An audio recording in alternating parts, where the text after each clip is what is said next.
úplne skvelá atmosféra, veľmi sa mi to páčilo. Až ten oheň, ale to bolo úplne strašne horúco, ale perfektný. Bolo to úžasné, úplne perfektná atmosféra, perfektní ľudia, je to úplne super. A vlastne vy dve ste sa dali na začiatku nahovoriť aj na tú súťaž.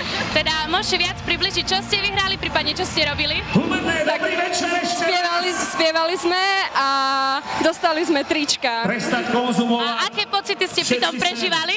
Strašne šťastie, proste tak bolo to úplne super, že práve my dve sme sa dostali na pódium. Je perfektná, spontánna, super. My sme sedeli, ale nakoniec sme sa postavili a išli tancovať. Je to super. Očakávala si, že príde až toľko ľudí? Aj áno, pretože v stredu som kupovala posledné lístky a mi vravala, že aj posledných 10, takže som verila tomu a vedela, že bude veľa ľudí. Takže tešila.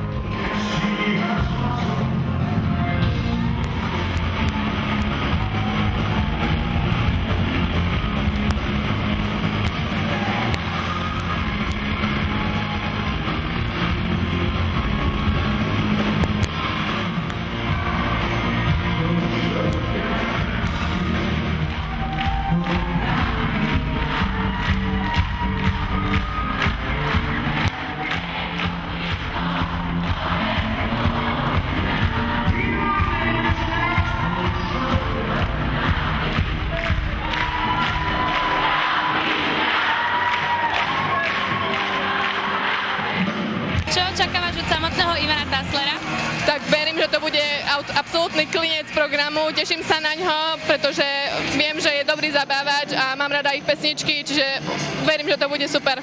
A ktorú pesničku máš najradšej od nich? Fú, neviem tak narýchlo, opri sa o mňa.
Atmosféru na koncerte? Úplne super. Aj Desmod, akože super perfektné, ale EMT Smile neskutočné, akože charizma a proste celková atmosféra speváka úplne super. Ja som spokojná, maximálne spokojná. A na ktorej pesničke ste sa najviac roztancovali a zabávali? A nie roztancovala, lebo ja milujem pesničku pre túto chvíľu, pre nejaké osobné spomienky, takže táto bola pre mňa úplne Ešte predtým, ako sa tak rozlúčime naplno, tak keď si spolu zaspívame.